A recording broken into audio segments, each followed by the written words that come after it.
Hi, good afternoon. My name is Sid, and I'm the third packaging intern. I'm really excited to share with you what I've been doing for the last 5 months, a little bit of my project work and what I've learned, and the different plants that I've visited. So we'll jump right into it.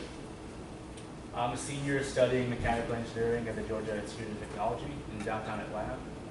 While there, I serve as the vice president of the Mechanical Engineering Honor Society, and that takes up a lot of my time. I'll be graduating this December. So I'm looking forward to getting back to school for one last semester and making the most of it coming out of this internship.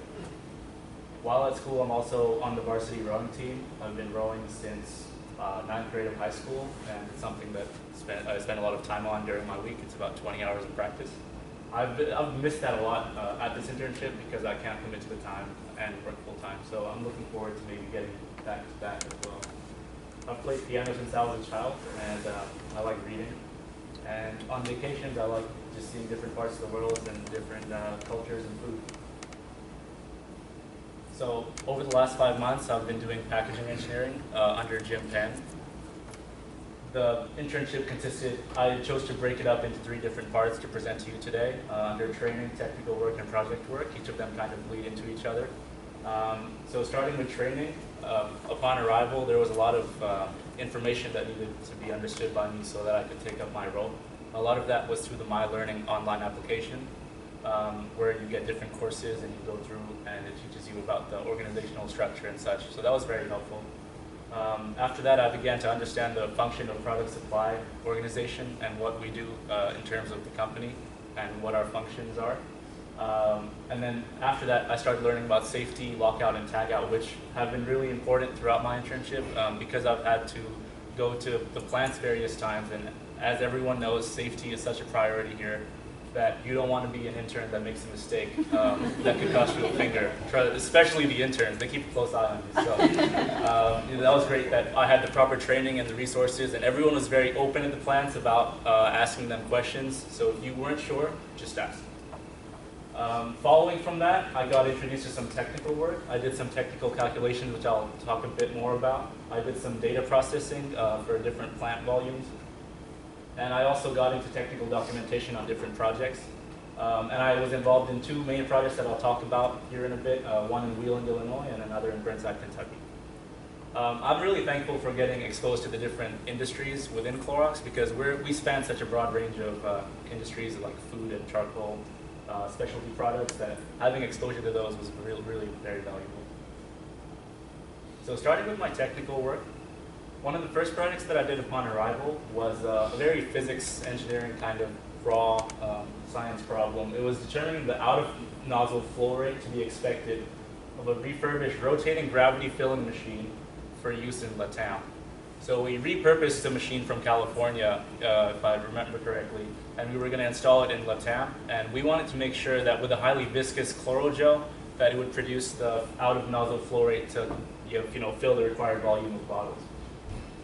So I did a lot of Bernoulli's principle, and I did not think I would need it in this internship. So it was a surprise. But I'm glad I paid attention on the test. So after some refreshing, I was able to do it. And then we looked at the breakdown of the nozzle. That's you can see the schematic right there, kind of seeing some of the physics, modeling them. Some Excel spreadsheets to change the variables, and combining the raw theoretical data with experimental data on chlorogel flow rates in existing factories, we were able to come up with an expected flow rate of 0.61 gallons of chlorogel. And that was enough to satisfy the requirement that we're going to go ahead with that project and install it in the LATAM plant. So that was cool. I also did some data processing for GLAD, analyzing the raw production data for calendar year 16. They were thinking about adding additional palletization capabilities, and we want to see if, based on the calendar year 16 data, whether that was enough, whether it wasn't enough. So I took thousands of rows of data and compiled them into this more meaningful graph. The blue line that you see on the top is the simulated capacity that Evan Hummer, one of my colleagues, he produced using a simulation software, which is very cool to get exposed to. And as you can see, none of the data points for calendar year 16 fall above the simulated capacity, which means that we're good to go. We will never have more product than we can palletize. After this, I started to be exposed to lots of technical documents, which are such a big part of what we do here. You need to do everything process-wise, step by step, and document it along the way. So I learned how to write packaging equipment specifications, which is what you write when you want to buy a new equipment such as a case packer or a palletizer. How to write the purchase agreements so that when you're ready to give an order to a company, it's a contract and you know what to expect. I also wrote some scope of works for vendors and contractors in the different plants so that when you have 5 or 6 different groups of people coming in to work on something, everyone knows what they're responsible for and you can hold them to it. As I said, safety is such a big part of work at plants, and I was involved in some job safety analysis for visiting contractors and vendors and doing pre-startup safety reviews before we started up a piece of equipment for commissioning and startup. I also made sure that we got the theory of operations, spare parts list, and lubrication schedules from the vendors of the equipment to make sure that the plants were very well supported going into the future, having new pieces of equipment. And this worked out really well because I ended up doing 2 rather large projects, and I needed all of those skills to apply to these projects. So I'll go through them briefly. My first project was in Wheeling, Illinois. I was involved in the commissioning of the new Line 3. New Line 3 will make Casey Masterpiece, Kitchen Bouquet, and Hidden Valley products. And the reason for installing such an expensive new line is to improve business efficiency, give the plant more operational flexibility in terms of which SKU mix they're going to run on a given day, and the potential for additional capacity as market demand increases further down the line. So this is a picture of the commissioning in progress. As you can see, there's a ton of people there. There's vendors, contractors, people from across Clorox and Kennesaw and Alpharetta, a few people from California. And because this was such a large capital project, there was a lot of interest in making sure that all the equipment was working correctly, and that's why we had the vendors come out. Those 2 individuals came over from France to assist in that very expensive filler machine, filler and capper right there. And I actually got to practice, or not practice, but use my French with them. I speak French, so that was another skill that I did not think I would need, but it came in handy. A cool thing that I learned going into this commissioning is that these the boards, you have a board, and every time something goes wrong, you write it down on a list. So you call them punch lists, and at the end, you want to make sure that all of those things are completed. It was a good way to stay organized when things are flying around and stuff is breaking. You want to make sure that you have a list so that you could go back and say that, yeah, we're good.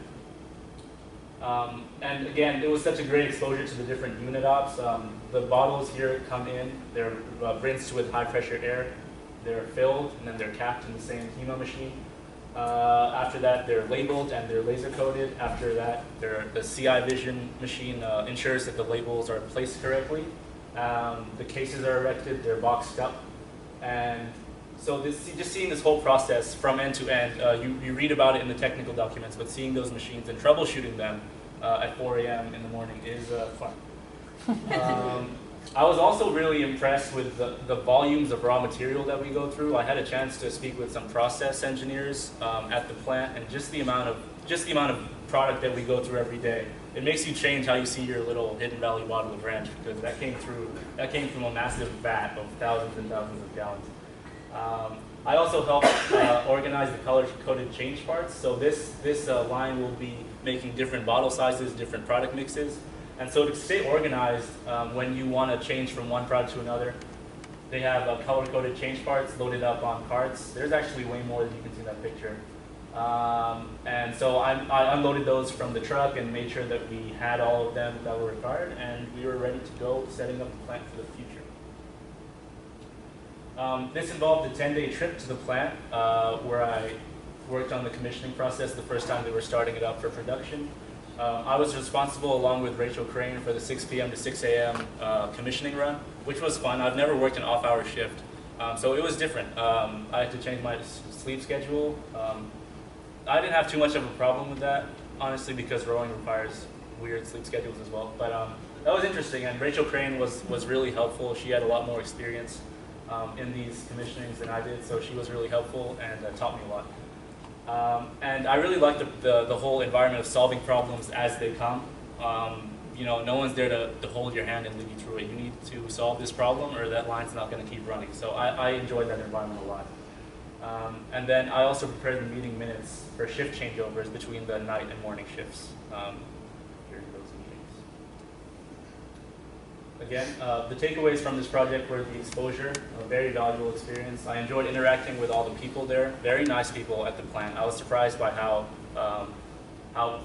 friendly everyone was when you had a problem. Everyone really wanted to do their best to help you out and teach you, and there was no animosity when something went wrong. It was just teamwork. And then building relationships and relying on plant personnel, the maintenance crew in particular was really impressive. I mean, they knew everything about everything, and you had to know the right people to solve the problems. My second project was for Burnside. In August 2016, a toddler at a Sam's Club was struck by groceries that had fallen off of a high pallet. And as a result of this, wholesale outlets have been increasingly concerned with ensuring that the pallets that are delivered from manufacturers are secured and properly wrapped. The Kingsford plant in Burnside has been seeing an increasing number of pallets of their charcoal and their lighter fluid rejected at Costco, which costs the company a lot of money because you ship this huge pallet, and at the door they're like, that's not wrapped properly. So you have to, pay them reimbursements and such. So this was a really meaningful project that I got to work on. Just to kind of give you a visual representation, that's a stack of a pallet of Kingsford charcoal lighter fluid that you use to start, your pulls. It's all stacked up, and this is a stretch wrapper. This is a stretch wrapper right here. The stretch wrapper will go around and wrap it to make sure that it doesn't move in transport, and you can load it up on those high, wholesale outlet shelves that you see at Costco and Sam's Club. So this is a wrapped pallet, and if I'm just going to zoom in on the bottom right here, you can see that it's less than 4 inches onto the wooden pallet, the stretch wrap. We call that pallet capture. The industry requires 3.5 inches. We aim for 4, but that's barely an inch or 2. So this has been happening, and sometimes it didn't even catch all 4 corners. So it was a serious safety hazard that we had to solve. So I made 3 trips to the plant, all the way from voice of customer with the plant, understanding what the problem was and how we were going to solve it, up until this Monday, where I was up there with Lauren and Evan installing pallet lifts. So that was really cool to be able to see a project from conceptual problem to a concrete solution. We bid the pallet lift to 5 vendors, and this process was also a good learning experience, kind of seeing how you choose the best option, all the documents that go into bids and purchase orders, and constantly communicating between the plant vendor and the corporate engineering to make sure everyone's on the same page and keeping them updated. I was on site for the install this past Monday, and it's actually happening right now still. I think we will be entering commissioning in an hour or 2. So that was cool. Great experience, and this is what we ended up doing to solve the problem. So the chain conveyor used to run through the whole stretch wrapper section. We replaced it with new roller conveyor, and then underneath that roller conveyor, there's going to be this pneumatic pallet lift where these slits will move up through, lift the load, and the stretch wrapper can then wrap lower onto the pallet, and it'll be secure. So it was cool seeing how machine design and all these classes that you take at Georgia Tech or wherever you go to college, you can see them happen in real life. You want to make sure that the loads are balanced, you have the correct inputs and outputs. And here's a video of 9 a.m. this morning of it working. So it's actually lifted right now on pneumatic airbags, and you can see that it's able to reach all the way down and get a nice secure wrap. So very cool. Happy to see that through the end.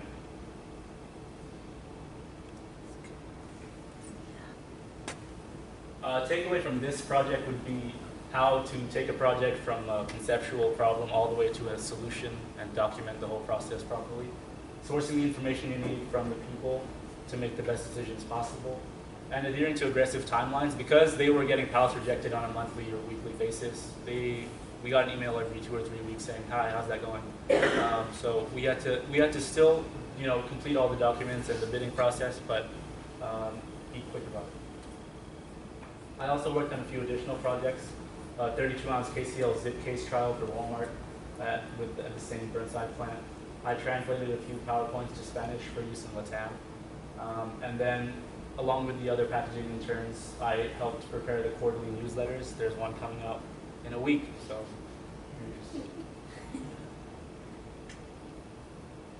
Overall, my experience has been really great. I'm really thankful for Clorox for providing me the opportunity to practice my skills in a real world environment. You hear that a lot, but it was such a valuable experience to take on problems, and I'm really happy that Clorox trusted the interns with important projects that were meaningful, and it made coming to work every day interesting.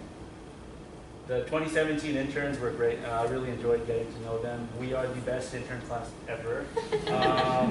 So it was great spending 5 or 6 months with them. The volunteering at JA Finance Park and the inaugural season ball game, all these fun events were great after hours activities to get to know them a bit more. A few major takeaways. Good people, I think, is the most important cog. That's why it's the biggest one. You need motivated individuals, and across Clorox and my experience, I've found that to be true all the way from plant personnel to vice presidents when we sat down with them to have short talks. They're all really motivated, and they all believe in what we're doing, so that's great. A strong culture is really important. I was really impressed by the amount of emphasis that Clorox puts on safety across its plants. It's not just something on the page. It's designed to actually keep all the people safe and happy. And then organized effort. You want to be efficient about where your resources are, and I think Clorox does a pretty good job of that. A huge thank you to Jim Penn, my manager, for his support over the last 5 months. Bruce Miller, Bruce Schubart, and my project partners, Evan Hummer, Lauren Ponton, and Rachel Crane, for being such supportive team members and teaching me where I didn't know, but at the same time allowing me to grow and take on new things. Plant personnel for being so helpful and hospitable when we were there, and the other interns and SCLDPs for their guidance. And thank you everyone else. I haven't had the chance to meet some of you, but I'm sure that it would have been a great opportunity, and I look forward to. I still have 3 weeks here, so thank you.